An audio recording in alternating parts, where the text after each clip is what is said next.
What's going on YouTube? This is Jimifanis aka Viper Magic. Today I thought I'd mix it up and show a little bit of computer gameplay. I'll be giving my PlayStation 4 a rest, and I'll be showing off some of the World of Warcraft Heroes of the Storm Alpha Access that I just got into. I did get to play this game at Blizzcon last year, and I absolutely loved it. So I was nothing short of thrilled when I got the email that I had been selected for the alpha. I noticed on this video capture software that I'm using, it doesn't show my mouse. I don't know why. I mean, I guess because it's free, I'm not going to complain. I mean, I'm using Movie Maker and all hobo gear, so I really can't say that I'm using top-end stuff, but there is a mouse in the game. I just wanted to throw that caveat out there. What I really like about this game is it's a MOBA that everyone can play, and particularly, I'm a huge Blizzard guy. So to see some of my favorite heroes, like Arthas, well, maybe he's not a hero. How about my favorite characters? You got Arthas, and you got Grunty, and you got Elite Tauren Chieftain, and Uther the Lightbringer, and all these great characters from World of Warcraft, from StarCraft, from Diablo, all making an appearance, and all fighting together. It's just so neat. And it really does take the excitement to a new level for me because, you know, when I play through League of Legends and I'm playing with characters I never met, they're stylized well and the animation looks good. But the overall kind of look and feel of the game suffers a little bit because I have a hard time getting into it and investing in the battle. What the cool thing about this game is when it does come out, it will be free to play from my understanding. Everything you do earns you gold coins. You see in the bottom left-hand corner of the screen, I had 2,080. And while I was talking, if you noticed, you can actually buy most of the characters with coins. And that's very similar to the other, like League of Legends. I know that's a free-to-play game as well. You could buy skins and that sort of thing. Or you could throw down cash and just straight up buy characters outright. So I'm sure there's probably some unique kind of characters that can only be purchased with money, but hey, it's cool that everyone can kind of play and get into the basic level. I'm going to be playing a skirmish today against the computer, so I'm going to dominate pretty easily because the AI is not so great. This is really just a low kind of practice mode to kind of get people invested in understanding and kind of how the game works. So there's a lot to take in, and I'm going to break it down into piecemeal. I got about 20 minutes to do, so I have plenty of time. I'll start with the most basic thing, your specific character. So I'm playing as a barbarian, and as you can see, her skills on the bottom are mapped to the QWE. That's pretty standard MOBA fare. The one thing that Blizzard removed in this game is gold. So when you kill somebody, you don't get gold that goes towards your kitty to upgrade more pieces. So you don't have to farm lanes anymore. You don't have to, you know, try to sneak out on the last kill to get that extra gold. You just play. And I love that about this game. I absolutely love that. It really brings team emphasis back to the forefront where it should be.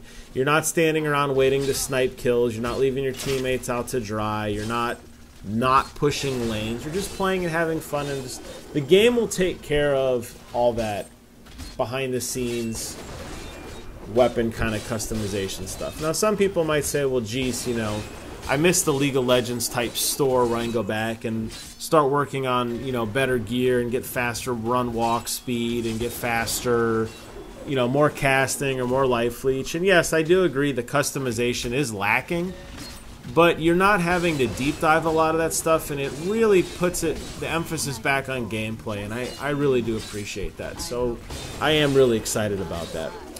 As you notice, I'm playing as a barbarian, and true to barbarians, I have fury. So in the bottom left-hand corner, you're seeing as I'm hitting things, I'm generating fury. Now, there are some classes that are magic casters that have mana that regenerates over time. But for the purposes of just absolutely smoking things, it makes sense just to do a barbarian because the other players, the AI don't really hit back very hard, and the AI is kind of stupid. So I could just sit there and spam Whirlwind or the Stomp or the Leap and just pretty much go to town on people. As I level up, as the team levels up, actually, it brings me to the next thing. You'll notice at the top of the screen, I'm on the blue team, and our team level is 4. So that blue meter is filling next to the number 4 as anyone in our team is doing anything. Oh, poor Tychus. No matter what anybody on our team is doing, whether they're right next to me or across the map, and we all get a piece of that pie. So what happens is when that blue bar maxes out and we go ahead and level up, we all level together. So the whole team is now level 5. This really helps a lot when you're dealing with the League of Legends type style where you'll have one character who will get grossly overpowered as opposed to some of his teammates, and you end up leaning on one person to kind of help, and the games stay a lot more balanced that way. So I like that. And it doesn't matter where you are on the map. I know Strife has implemented a kind of similar system, but you have to be a little closer in the area. Here, whether you're playing the top, bottom, or middle lanes, it really doesn't matter as long as you're just doing things. So I like that. And it'll automatically level you up and give you points, and you can continue to just fight. You'll notice some other things. The other thing I want to bring to your attention, the maps. Each map has a unique objective inside of it. On top of killing your enemy's nexus, or your main point, or your base, or whatever you want to call it. I'm actually going to do that now. On this particular map, at night, there's a day-night cycle, and you'll see a timer below the map. It's gone now. I'll point it out when it comes back. These horrors spawn at night. And if you kill the horrors, which basically means you're not pushing your lane anymore, you're off doing these side objectives, you start earning seeds. And you go back to your base, and you turn in your seeds. And in this particular case, the person that turns them in, which is me, because the AI wouldn't do this, but normally if you're playing in a game, you'd coordinate who would be the person. You actually temporarily turn into a plant horror. So as you can see, my life is significantly stronger or higher. I do more damage. I have different abilities. Basically, my barbarian goes on hold. And what I really like about this is, I mean, look at this spell. I put down these roots, and they span out, and they just attack everything, and it is really powerful. It is really, really, really cool. I mean, I'm hitting the walls, I'm hitting the turrets, I'm hitting the little peons that are pushing the lane, trying to push the lane. I mean, I'm single-handedly, really driving back the enemy. Now, yeah, I know I got Diablo there doing his part, but. And again, it's AI, but boy, this is really a game changer. And I love this system. One of the other ones that I played that I like is it's a pirate map. And you have to go around and collect treasures. And you collect treasures by unique mobs spawning. And when you kill the mobs, you get treasure. And you return the treasure into this pirate ship in the middle of the base. And after you do that, the pirate ship will actually take its cannons and start shooting enemy fortifications for you. And boy, is that the last couple of games I played, when we were able to get those gold coins, we won. And it is very powerful. And of course, when you die, your gold coins are open for anyone to get, and it takes like 20 seconds to turn them in, and the turn-in point happens to be in the middle of the map. So you have this whole meta game of fighting, and you're pushing lanes, you're defending, but now you're going off and doing this other objective. And boy, it really does make the game a lot of fun, and it really makes everybody feel like they're contributing, whether you're just killing off peons or whether you're trying to clean up some of the towers to get more map control later on, or you're hunting down enemies, or doing the optional kind of side objective, gold coins, or killing these night creatures or whatever. It's really, really cool. So I really do appreciate that. Here you could see what happened is these enemies that you'll see them scattered around. On the mini-map they appear as yellow. What happened was these enemies, if you kill them, they actually work for you. So you'll see that red dotted line on the map. That was the computer going off and killing enemies on their own, and then those enemies become allies, and they push a certain lane in a random direction. So again, another exciting thing to work on is going around and killing off all these little bosses and working your way up. Now, I know that those bosses did exist in League of Legends and all the. I keep saying League of Legends. I'm saying any of the MOBAs. They're all the same. Ooh, hate, right? But you're not doing it for gold. You're doing it actually to help you. So if you can stack your forces in a pretty decent push and get these extra minions to help, it does make a big difference. Now, again, I'm playing on easy. I'm just absolutely wrecking people. You saw me a second ago get a quad kill, which would never happen. I mean, I'm single-handedly just driving through and just taking things out. But you have your typical areas. I'm not sure what this little building's called, but you know, you have their guys kind of push out of there. Once you kill that, it pushes them back. So there is a lot of the standard kind of MOBA elements you would expect to see in a game inserted into this game, just dumbed down in some capacities to make it more accessible to play, and obviously inclusive of, you know, everyone's favorite characters and that sort of thing. So as you can see here, just kind of fighting through. I noticed overall the maps are a lot smaller. Rounds take about 25 to 35 minutes, which is pretty standard. But the maps you do traverse a lot faster. There is still the line of sight where, you know, certain places that you can hide and kind of break line of sight. There's no hiding in bushes or anything that I think to like League of Legends, where, you know, you're always hiding in like the north or south lanes, just hiding in the bushes waiting to ambush people. There's not so much of that, and even when you're playing against other people, which I'll do other videos on, and you can see a real match instead of just this kind of slugfest. But even then, I never really felt the fear of being like ambushed. Now, I was playing as a healer. I was playing as Malfurion. So he does have a roots ability, which tangles enemies. So I was able to get away pretty easily. Of course, if I knew they were coming, I could mount up, which I don't really mount up in this video, but you could see on the control bar by pressing Z. You can get on your horse and increase your walk speed, which is a cool way to traverse across the map, but I found that I was always just engaging or hitting something, so it really didn't make much sense for me to mount up and keep, you know, get up, get out, like that sort of thing. But you could, and it's you can ping. If you notice on the bottom right hand corner, there's a crosshair. You can ping enemies on the map, and basically you could give commands like retreat or advance very quickly, like hotkey presses. You don't have to type them out, which is nice because you'll be playing on a team, and you know you'll divvy up lanes at the beginning, and usually people do like team 1, 2, 3, or they'll just say, you know, north, south, whatever. But we were coordinating attacks on the fly, so basically we'd all be playing, and like on that pirate map, for example, the treasure would appear, and we would coordinate who was going to get the treasure. So certain people would break off their attack to go down there and get the treasure. Certain people would stay behind and continue to push the lane. Pretty neat. Standard fare, I know I've died a few times, but I'll mention it. You see my respawn time at the top. 14 seconds remain until I can re-enter combat. Just like every other MOBA, the more you die, the longer it takes. I think on this map everything was easy, but I'm just panning through showing some of the mercenary camps. On the multiplayer version, there are some that are hard and some that require like a real team effort. I'm soloing a lot of stuff here, and that's the reason why I did that, just to show off some of the, you know, base mechanics and talk through it.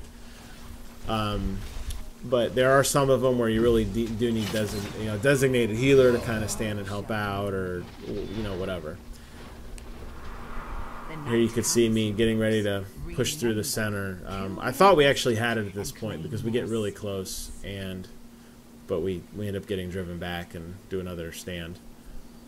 But really do enjoy this game, and you know, it's great to see the progression of this whole series working its way out. And you know, I've probably invested, I'd say, close to 150 to 175 hours in League of Legends. So I know to some that's maybe not a lot, but considering all the games I play, that's a pretty sizable investment.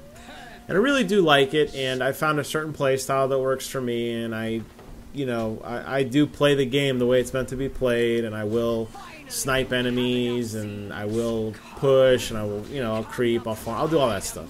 But, you know, it's interesting because on this game, you kind of throw all those conventions out the window. And I found myself initially, I played as a healer right away, Malfurion, and I noticed that I was a lot less timid than I was, and I was willing to get up there and just bash a little bit instead of stand back and healing, and it was a kind of refreshing feeling. Now, it is still the alpha, so only the, you know, the people that are really invested in this game are playing it right now. I don't know what the criteria is for Blizzard selecting people. But, I mean, these are people that really want to play, and I haven't found anyone with really negative attitudes online. I mean, you get the occasional "you suck" or whatever, but nothing major. Nothing competitive in a way that would drive people away from this game. And I know that a lot of my friends don't play League of Legends specifically because some of the players on that game can be very aggressive in their wins and, you know, how they treat everything. And I don't really find a sense of that here. Again, it's an alpha, so your stats are probably going to be dumped at the end. Although Blizzard has made an announcement that your purchases would carry over, or at least a credit would be given back to your account. So I'll probably invest in a few purchases later on. I'm working towards getting gold right now because I really want to get Arthas because he's just freaking too cool not to play with. But I may end up getting other skins or something with him, and I could always just flat out buy him if I want to. And I will support this game in some financial capacity. I mean, being a big Blizzard guy, I mean, this is great to see that this game's actually playable at my house, because this is kind of the running joke of this game was that at the last couple of BlizzCons, this was like the BlizzCon game, and you know, they did call it Blizzard All-Stars for a while, and I mean, this game really did take root, and sitting in some of the panels at BlizzCon and hearing people talk about how this franchise or this game was going to develop, it's neat to see that it got this far. You could see now as we're getting into endgame, we're level 17 as opposed to the other level, 16. You're seeing characters start putting out some pretty hard abilities and summoning different ghosts to help them. Jim Raynor can summon little Banshees to fight for him, which is really cool. I have the Heroic Leap. When I was playing as Malfurion, I did Tranquility, which is a spell from World of Warcraft that basically gave everyone around me full health. And that was really cool. As you can see now, we're actually driving into the core. And as you can see, we're actually damaging it. So the other thing I didn't mention, but I will now, we're down to 77% on their health as opposed to our 100%. I don't think we get it here. I still got a couple minutes left in my video, so it looks like we get pushed back. And I start kind of running back, and I'm like, you know what? I'm just going to drive in, and I think I valiantly die into both arms, you know, covered in enemy's blood, the barbarian way, just to jump into it and get it over with. But yeah, it's neat to see that this game kind of work its way out, and I don't know what the release schedule is or anything, but I hope that this game gains a lot of traction, and I hope that people don't look at it as just simply a novelty type game, because the reality is, you know, games like this need to exist on different skill sets and different levels of intensity, I guess, for other players, because, you know, League of Legends does work, and it's got really good strengths and weaknesses, and this game definitely does too. I've played some Strife, Dota. I know there's some other like independent ones. There's like a Lord of the Rings one I've checked out online before. So it's cool to see this, and I wonder as I'm playing through this, I think this game could make its way to console. The controls are simple enough. You probably would lose some of the map panning, but you know, they made Diablo work, and I know Diablo isn't any map panning, but Diablo, a very predominantly computer game. So I wouldn't be surprised if this game eventually, it's going to be a while, makes its way to the console. I think this is one of those great, this is just kind of a relaxing game, and it really was a lot of fun. So, you know, I can't say enough good things about it. Finally, this will be the final push. I'm looking at my time here, so I know we're getting close. One thing I noticed is that the enemy's core health does regenerate over time when you're not attacking it. I don't remember if other games have done that or not, but it's interesting and it's worth noting. But now, I mean, we got a freaking 5-stack. We're just going to drive right through, and I mean, within a matter of seconds, we absolutely annihilate the enemy. You don't get any gold for playing on single player. You'll see that my score screen at the end there, but you do get experience. And as you level up your heroes, you'll get new abilities for them as you play through. So there is a reward system with sticking with one guy and playing through to the end. Although, like I said, I'll be working for the gold because, you know, I really need to get Arthas because he's pretty much the man. Hope you enjoy.